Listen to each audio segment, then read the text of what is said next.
Hello everyone. Good morning to everybody. Dear students, we have enjoyed and studied the poem The Retreat.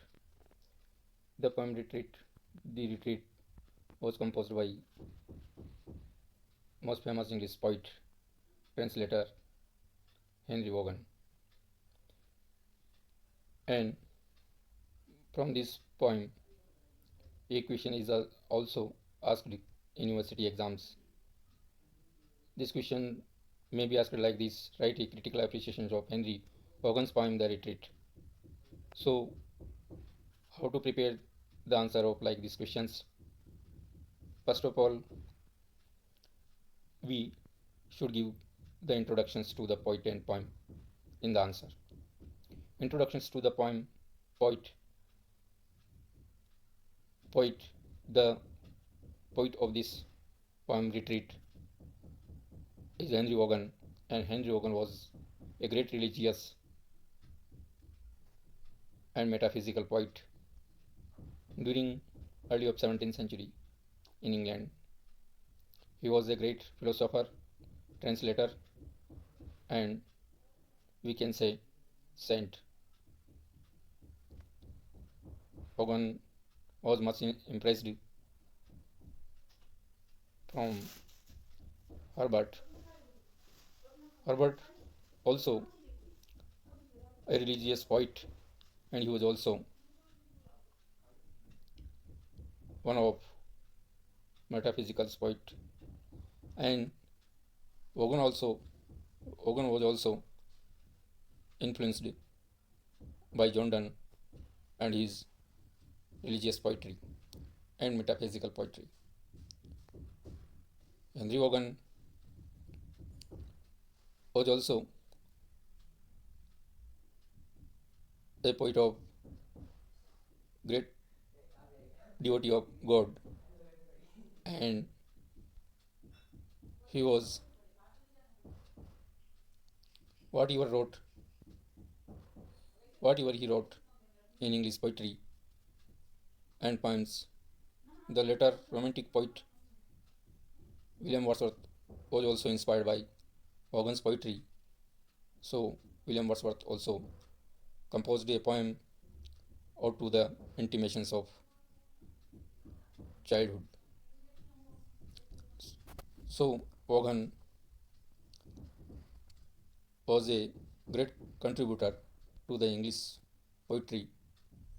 If we talk about the present poem, The Retreat, The Retreat was published in Silex Centillion, which was published in 1650 and 1655 into parts.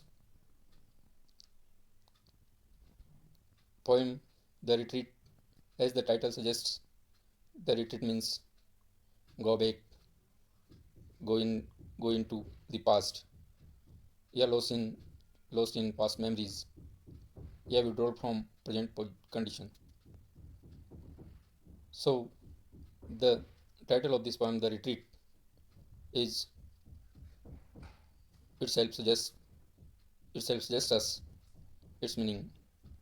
Poet in this poem, he expresses his philosophy, his memories of his childhood, and a great faith in God.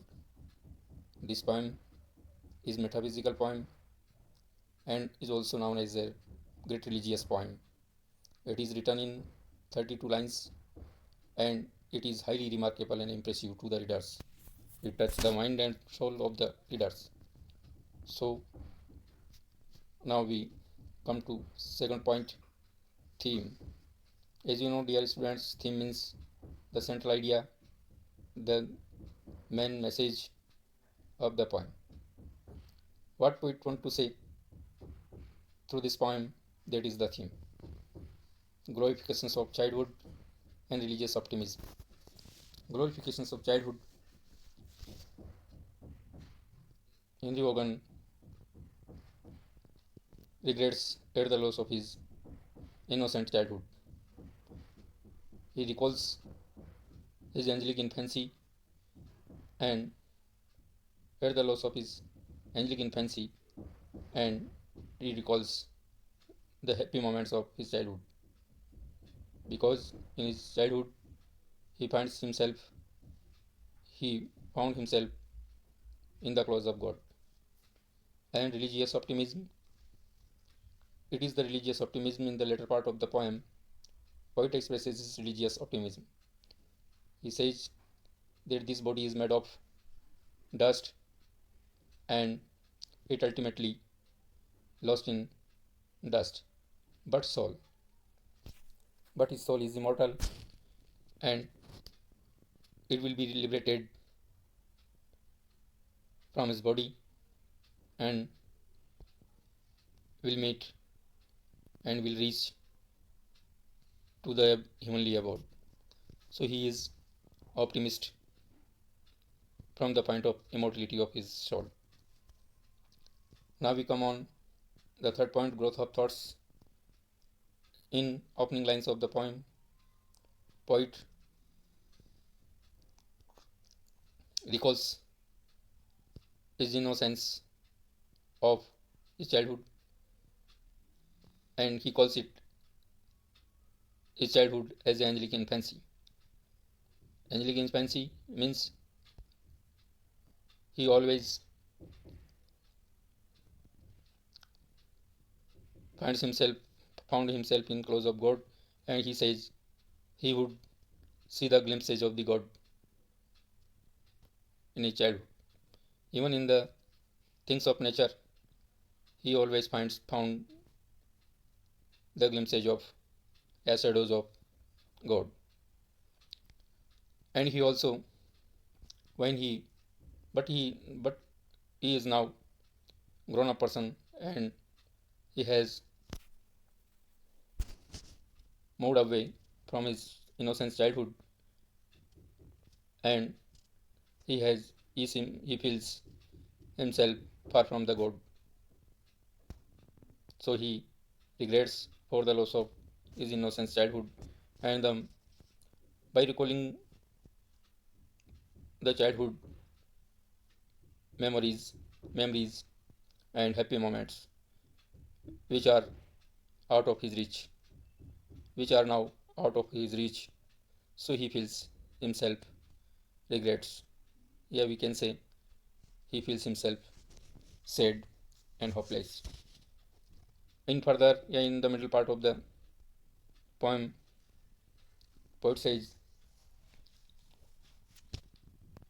that although he has grown a person, but he is a grown up person, but there is also a soul behind this structure, and this soul is always this soul remains always remains in the touch of God, and he still recalls and finds the glimpses of God. And later part, he desires to go back. He wants to return backward in his infancy and in the abode of God, because he says that he has fed up of the sufferings of this world. His sense organs have made and have tortured his soul by doing a number of sins. He wants to liberate from all these sins and longs to return back. At last, he presents his religious theory, a philosophy of life, that this body is made of dust, and ultimately, this body will be will lost in the dust. Only there will be there will be soul which is immortal, and it will ultimately join the heavenly abode. So growth of thoughts are rational and intellectuality, we can see and correlations in his ideas and thoughts which have been expressed in this poem. Now we come on fourth point, philosophy of rebirth and immortality of soul. Philosophy of rebirth. Vaughan was a religious person and religious poet. He was a learned person, and we can say, like Herbert, was a saint. He has great faith in God, and he believed in rebirth, in the conception of rebirth. As like John Donne and Herbert and Hopkins, and so he says this body is ephemeral and it is not permanent. After death,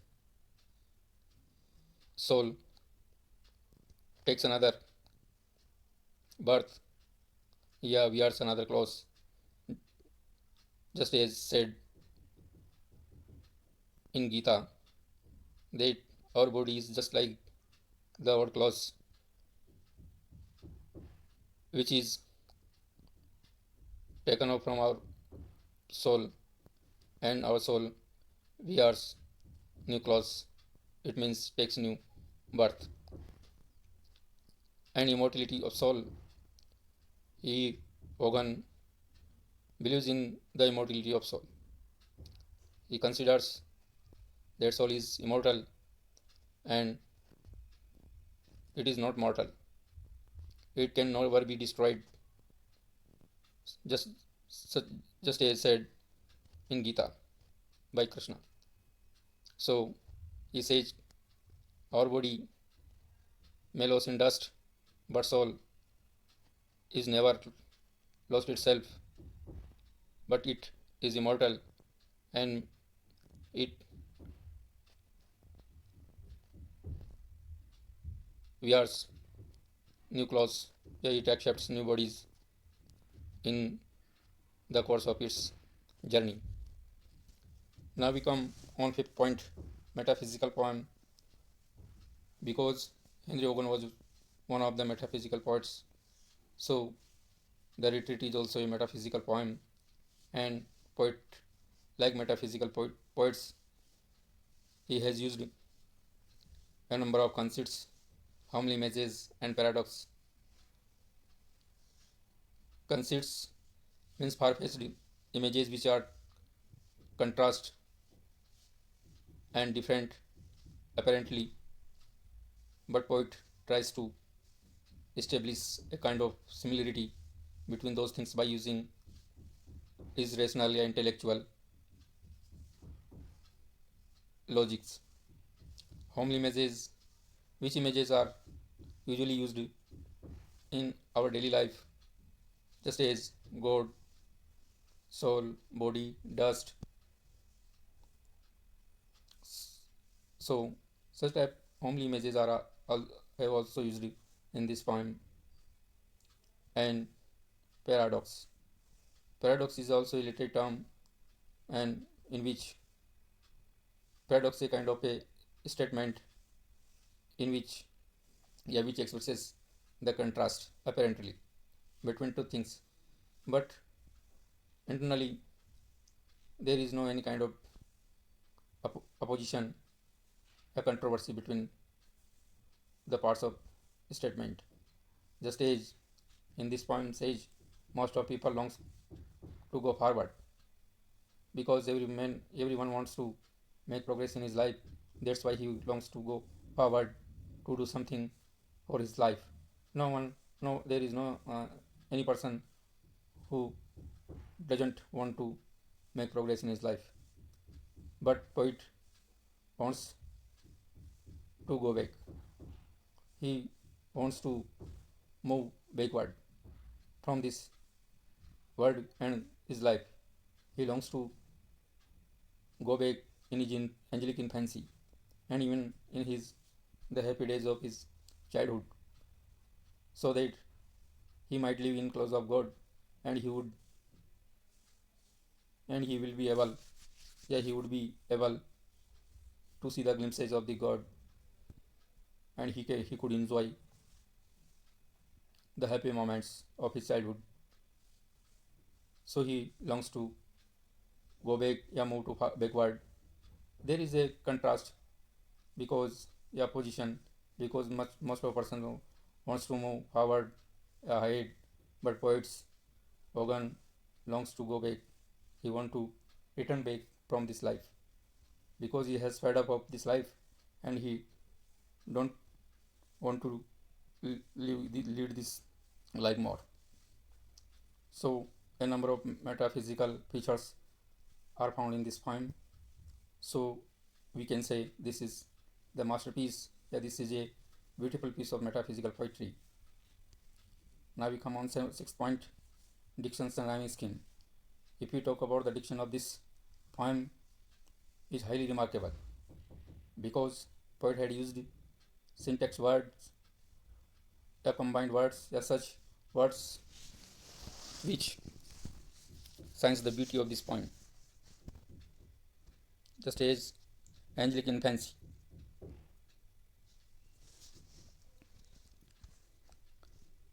angelic infancy, and source of everlasting, source of everlastingness, and like so many cowords are have been used in this poem, and this diction is very easy, not so hard, so it is legible and understandable, yeah, understandable for even an ordinary reader. So far is the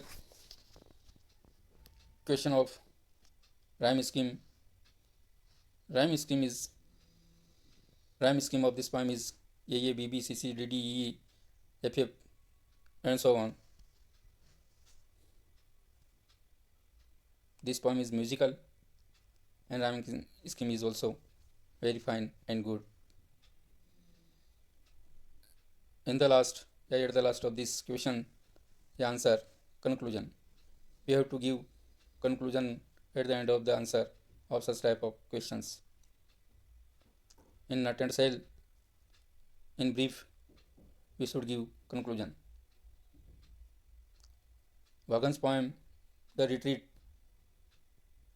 is highly remarkable for its metaphysical features, philosophical thoughts of life, and its religious thoughts. The diction and rhyming scheme and imagery are also admirable. That's all for today. Thank you.